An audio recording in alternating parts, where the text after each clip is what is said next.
नमस्कार प्रेक्षकांनो, आजच्या एपिसोडमध्ये इथे मान्नी काकू आपला फोन जो चार्जिंगला लावलेला असतो तो आता बघत असतात. तेव्हा सुनीताने जे काही जीवाचे फोटो पाठवलेले असतात ते डिलीट केलेले असतात. तेव्हा इथे मान्नी काकू म्हणतात की हे काय, सुनीताने मला असा कुठला फोटो पाठवला होता जो तिने डिलीट करून टाकलाय. तेव्हा प्रेक्षकांनो, मान्नी काकू आता थोड्या विचारात पडतात. पण इथे सुनीताने मुद्दामूनच जीवाचा फोटो डिलीट केलेला असतो. सुनीता म्हणत असते, ह्या मूर्ख मुलीमुळे या मुलाचा आणि काव्याचा एकत्र फोटो पाठवता आलेला नाही आहे. CCTV फुटेज मिळू दे, मग दोघांचं फुटेज घेऊन मानिनीला दाखवायला जाईन.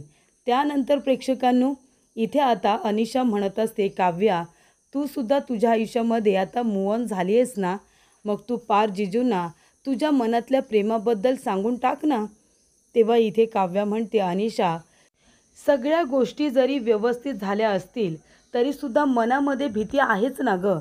तेव्हा अनिशा म्हणते, कसली भीती तुझ्या मनामध्ये आहे. तेव्हा काव्या म्हणते, तुला माहिती आहे काल रात्री मी आणि जीवा आम्ही किचनमध्ये भेटलो होतो. तेव्हा इथे अनिशा म्हणते, मग काय झालं, पुन्हा तुम्ही दोघेजणं भांडलात का. तेव्हा काव्या म्हणते, नाही ना, उलट आम्ही भांडलो नाही गं, मॅच्युअरली दोघेजणं एकमेकांबरोबर आम्ही बोललो आणि आपापल्या पार्टनरबद्दल बोललो. तेव्हा इथे अनिशा म्हणते, मग काय झालं, ही तर चांगली गोष्ट आहे ना. तेव्हा काव्या म्हणते, पण आम्ही दोघेजणं बोलत असताना तिथे पिहू आली आणि अचानकपणे पिहू आमच्याकडे अशी संशयाने बघायला लागली. तुला खरंच सांगू का, सतत माझ्या मनामध्ये भीती सुरू असते. कुणाला आमच्या पास्टबद्दल काही कळणार तर नाही ना, कुणाला आमच्यावरती संशय तर येणार नाही ना. तेव्हा अनिशा म्हणते, मग तू एक काम कर ना काव्या, हे सगळं तू पार जिजूंना सांगून टाक. हे बघ, तू जरी हे लग्न मानत नसलीस तरी पार जिजू मानतात आणि आता कुठे ना कुठेतरी तुला ही गोष्ट स्वीकारावी लागेल की पार जिजू तुझे पार्टनर आहेत. तेव्हा नात्यामध्ये लपंडाव नको, त्यांना विश्वासात घेऊन बाहेरून कळायच्या आधी तूच त्यांना सत्य सांग, असं अनिशाने सांगितलेलं असतं. त्यानंतर प्रेक्षकांनो, काव्या त्या गोष्टीचा विचार करत असते की मी पार्थला माझ्या आणि जीवाच्या पास्टबद्दल सांगू का. तेव्हा तिथे पार्थ येतो आणि म्हणतो, काय झालं, कसला विचार करताय. तेव्हा काव्या म्हणते, मला तुम्हाला काहीतरी महत्त्वाचं सांगायचं आहे. तेव्हा पार्थ म्हणतो, कशाबद्दल. तेव्हा काव्या म्हणते, माझ्या पास्टबद्दल. त्यानंतर प्रेक्षकांनो, इथे आता पिहूला मध्येच काही सुचलेलं असतं बघा. अभ्यास वगैरे सोडून ती नको त्या गोष्टींमध्ये आता पडण्याचा प्रयत्न करत असते. प्रत्येक वेळेला देशमुखांच्या घरामध्ये जेव्हा जेव्हा कांड झालेत त्याला कारणीभूत ही पिहूच ठरलेली आहे. पिहूच्या मूर्खपणामुळे बऱ्याच गोष्टी त्या घरामध्ये घडलेल्या असतात आणि पुन्हा ती मूर्खपणा करतच असते. त्यानंतर प्रेक्षकांनो, इथे आता नंदिनी फोनवरती बोलत आलेली असते.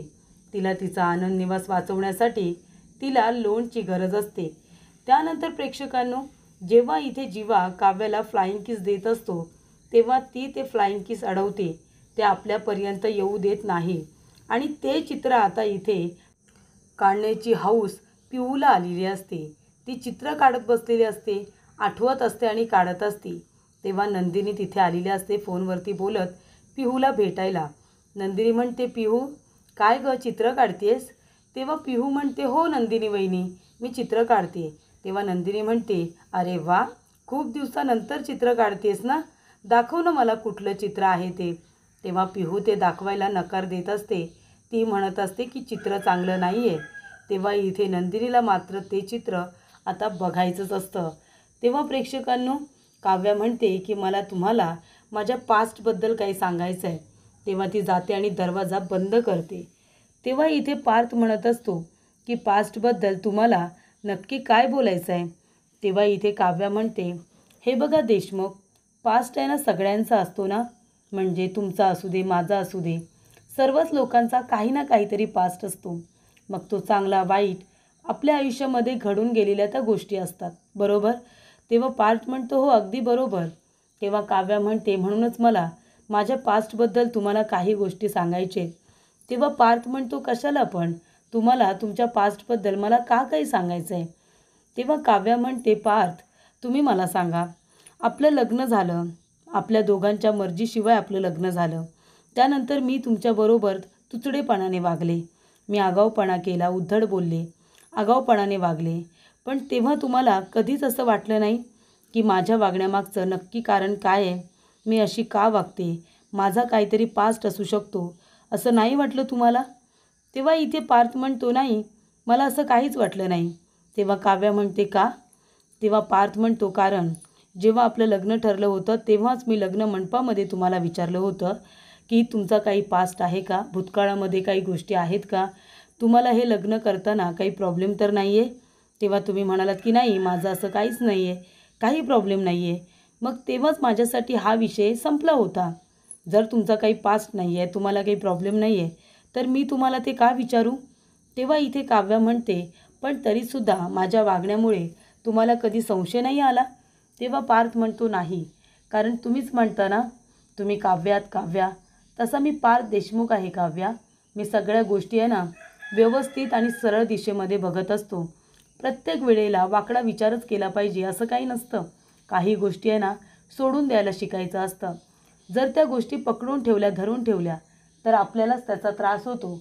आणि त्रास करून घेण्यापेक्षा काही गोष्टी कधीकधी सोडून दिलेल्या बऱ्या, नाही का? ज्या गोष्टींमुळे आपल्याला त्रास होत असेल त्या पकडून कवटाळून काय उपयोग?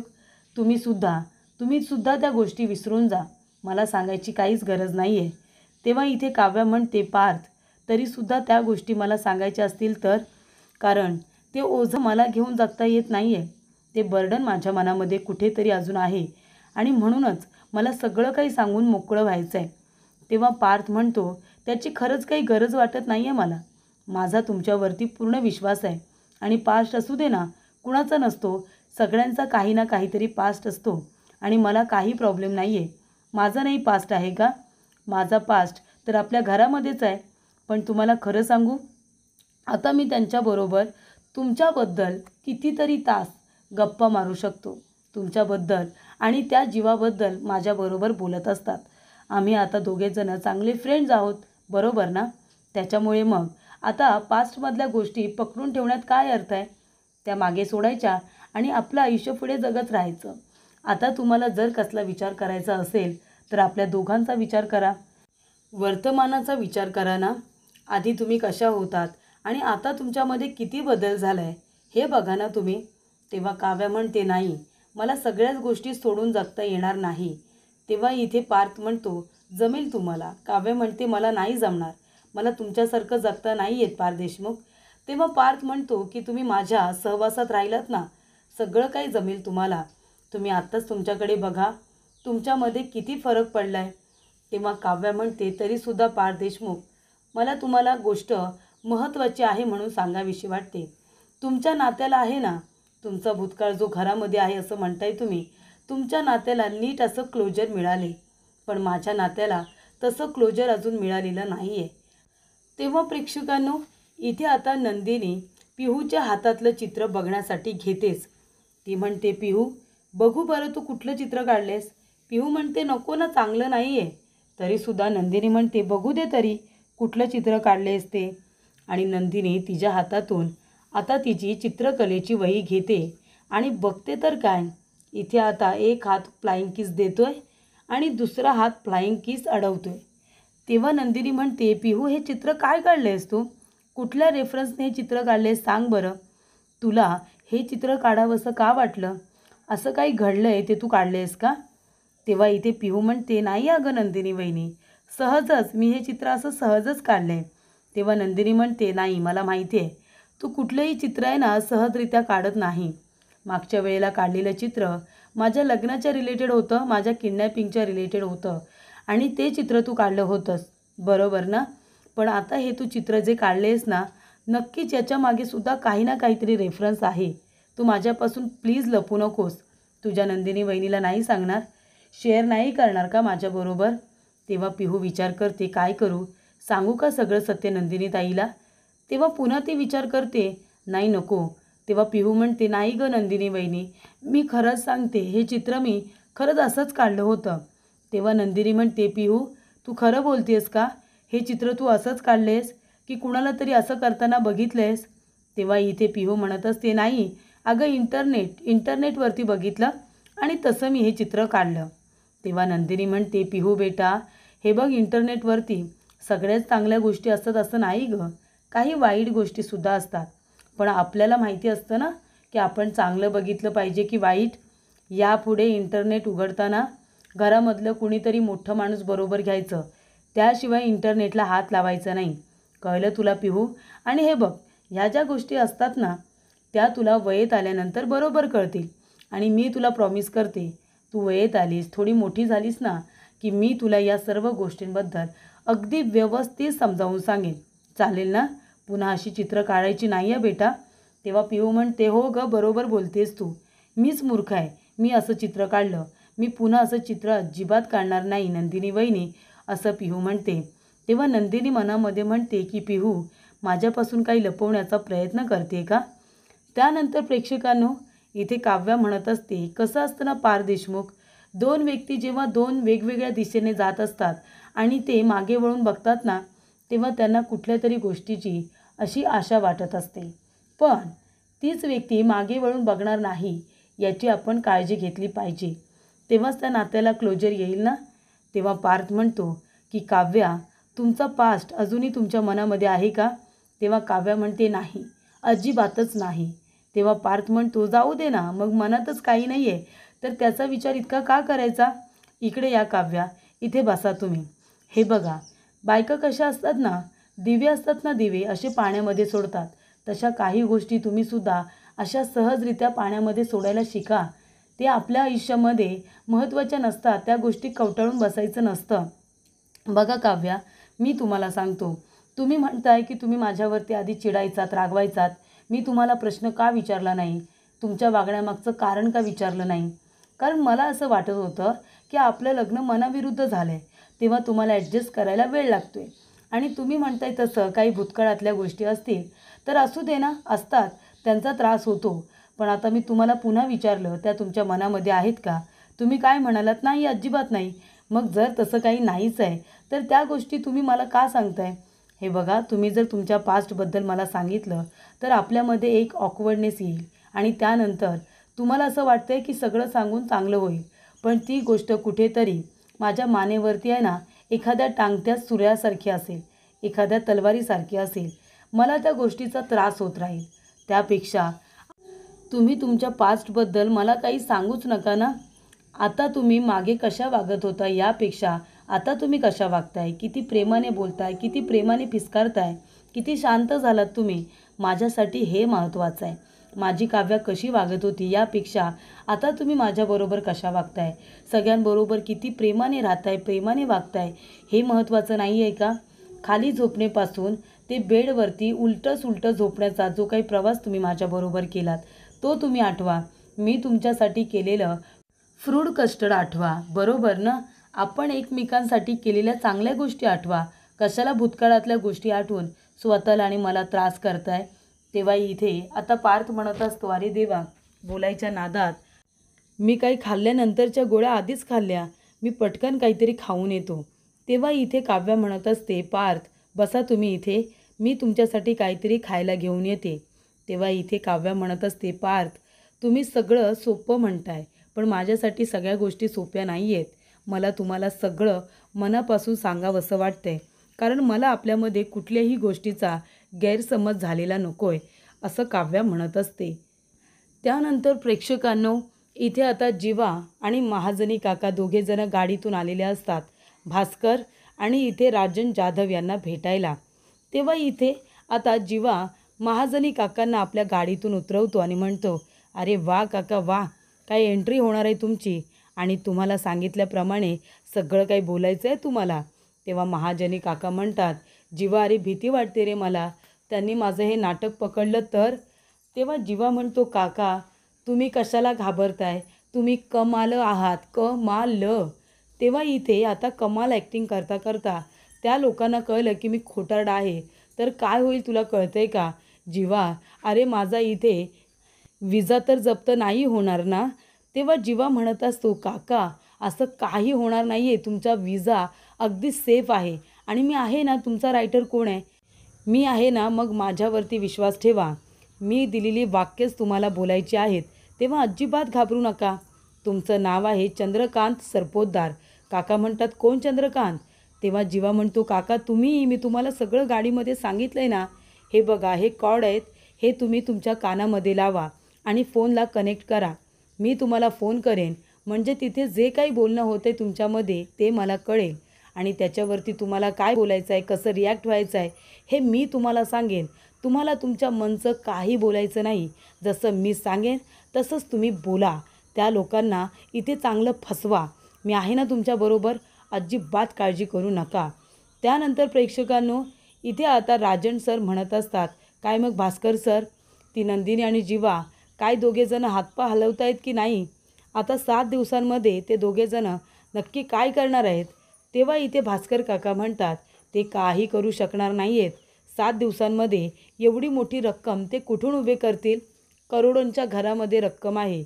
तेव्हा इथे महाजनी आता त्या ठिकाणी येणार असतात. पण तेवढ्यातच राजन सर म्हणतात, तुम्ही त्यांना 7 दिवस द्यायची काय गरज होती? हे बघा, लवकरात लवकर मला त्या जागेवरती आहे ना माझं लो कॉस्ट हाऊसिंगचं स्वप्न उभं करायचं आहे. तेव्हा तिथे महाजनी काका येतात आणि म्हणतात की नाही करू शकणार. त्या ठिकाणी तुम्ही तुमचं बांधकाम नाही करू शकणार. अहो, लो कॉस्ट हाऊसिंग तर जाऊ द्या, काड्यांचं घरसुद्धा तुम्ही तिथे नाही उभं करू शकणार, कळतं आहे का? तेव्हा इथे जीवा म्हणत असतो, अरे वा वा काका वा, काय एंट्री घेतलेत तुम्ही त्या शब्दावरती, अतिउत्तम. त्यानंतर प्रेक्षकांनो, इथे आता ती माणसं विचारतात, एक्सक्यूज मी, तुम्ही कोण? असं म्हणाल्यानंतर महाजनी काका आपलं खोटं नाव विसरलेले असतात. ते म्हणतात, मी कोण? तेव्हा जीवा म्हणतो, सरपोतदार काका, सरपोतदार चंद्रकांत सरपोतदार. तेव्हा इथे महाजनी काका म्हणतात, सरपोतदार चंद्रकांत सरपोतदार, मी गव्हर्नमेंट ऑफिसर आहे. तेव्हा इथे भास्कर म्हणतो, तुमचं ID कार्ड दाखवा. जीवा म्हणतो, आता तो ओव्हर स्मार्ट भास्कर तुम्हाला तुमचं ID कार्ड विचारेल, तेव्हा दाखवा त्याला जीवाची कमाल आयडिया. आता ते ID कार्ड काढा आणि त्या भास्करच्या तोंडावरती फेकून मारा. तेव्हा इकडे महाजनी काका आपलं ID कार्ड इथे भास्करला दाखवतात. आता जीवाने असं ते कार्ड तयार केलेलं असतं जसं की ते रिअलच वाटत असतं. त्यानंतर प्रेक्षकांनो, इथे भास्कर काका म्हणतात, पण सर तुम्ही इथे काय करताय? तेव्हा महाजनी काका म्हणतात, हे बघा, मी एक गव्हर्नमेंट ऑफिसर आहे आणि मी तुम्हाला एक गोष्ट सांगायला आलो आहे की त्या ठिकाणी जी जागा तुम्ही बघून आलात ना, ती जागा आनंद निवासची जागा आहे आणि ती गव्हर्नमेंटने खरेदी केली. त्यामुळे त्या जागेवरती तुम्ही जे काही लो कॉस्ट हाऊसिंगचं स्वप्न उभं करायचं म्हणताय ते तुम्ही करू शकणार नाही. तेव्हा इथे काका म्हणतात, बसा ना बसा, प्लीज सर तुम्ही इथे बसा. आणि तुम्ही काय म्हणत होता? तेव्हा ते म्हणतात, हेच की तुम्ही त्या ठिकाणी कुठलंही काम नाही सुरू करू शकत. अहो, गव्हर्नमेंटच्या ताब्यात ती जागा ऑलरेडी आहे. तेव्हा इथे जाधव म्हणतात, अहो पण ती जागा मी खरेदी केली आहे ना. तेव्हा इथे महाजनी काका म्हणत असतात, अहो आता मी माझी ओळख तुम्हाला जशी सिद्ध करून दाखवली, मी माझं प्रोफेशनसुद्धा सिद्ध करून दाखवू का? माझ्यावरती विश्वास नाही आहे तुमचा? मी सांगतोय ना तुम्हाला, त्या जागेवरती तुम्ही काही बांधू शकत नाही. कुठली तुमची जागा? आधीच ती जागा गव्हर्नमेंटने विकत घेतलेली आहे. ती गव्हर्नमेंटच्या ताब्यात असलेली जागा तुम्ही खरेदी कसे काय करू शकता? अजिबात खरेदी करू शकत नाही. त्यानंतर प्रेक्षकांनो, पुढील भागामध्ये माननी काकू म्हणत असतात की काव्या आणि नंदिनी, तुमच्या दोघींचा सुद्धा फराळाला हात लागू दे. तुम्ही तुमच्या नवऱ्यांसाठी काही ना काहीतरी पदार्थ बनवा ज्याच्यामध्ये तुमचं प्रेम उतरू दे आणि त्यांना कळू दे की तुमच्या दोघींचं त्यांच्यावरती किती प्रेम आहे ते. त्यानंतर प्रेक्षकांनो, इथे आता राजन जाधव म्हणत असतो भास्करला की काही झालं ना तरीसुद्धा ती जागा मला लवकरात लवकर विकायची आहे. मी माझं नुकसान करणार नाही आहे. इतका पैसा खर्च करून ती जागा मी खरेदी केली. आता त्या जागेचा लिलाव होणार म्हणजे होणारच. ती जागा मी विकायला काढणार, असं तो आता म्हणाल्यानंतर ते सगळं जीवाने ऐकलेलं असतं. त्यानंतर प्रेक्षकांनो, इथे आता पारसाठी कॉफी घेऊन इथे रम्या आलेली असते. तेव्हा काव्या तिथे येते. रम्या म्हणत असते की नवऱ्याच्या नावाचं मंगळसूत्र गळ्यामध्ये घातलं म्हणजे बायको होता येत नाही, कर्तव्यसुद्धा पूर्ण करावी लागतात. तेव्हा रम्या म्हणते, पार्थ ती कॉफी पिऊन घे, थंड होईल नाही तर. तेव्हा इथे काव्या म्हणते, रम्या ती कॉफी घेऊन जा. पार्थ ती कॉफी पिणार नाही. तेव्हा इथे रम्या म्हणते, कुठल्या अधिकाराने बोलतेस तू? तेव्हा काव्या म्हणते, कसं आहे ना, ते मंगळसूत्र पार्थने माझ्या गळ्यामध्ये घातले आणि त्याच अधिकाराने तुला सांगते रम्या, ही कॉफी घेऊन जा. पार्थसाठी मी स्वतः कॉफी बनवेन आणि तुला कॉफी आणायची गरज नाही आहे, कळलं तुला? पार्थची बायको मी आहे ना, मग त्यांची काळजी घ्यायला मी समर्थ आहे. तुला पुढे पुढे करायची काही गरज नाही आहे, असं इथे जेव्हा आता काव्या रम्याला म्हणत असते तेव्हा ते ऐकून पार्थला मात्र खूपच जास्त आनंद हा होत असतो.